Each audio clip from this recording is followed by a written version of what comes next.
Welcome to CraftiWorks. Today's tutorial is going to show you simple paper craft.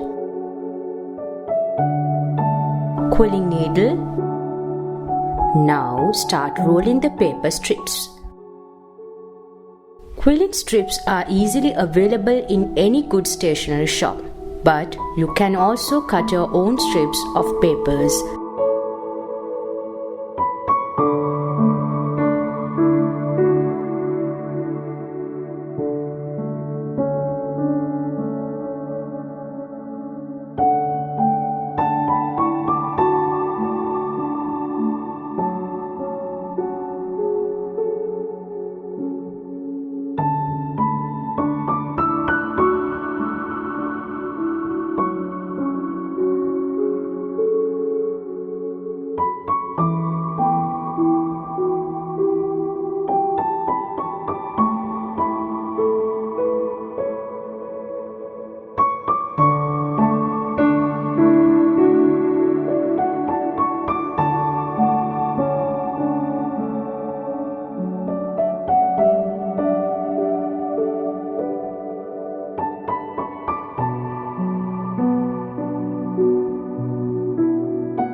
I think the idea is super easy and fun to create.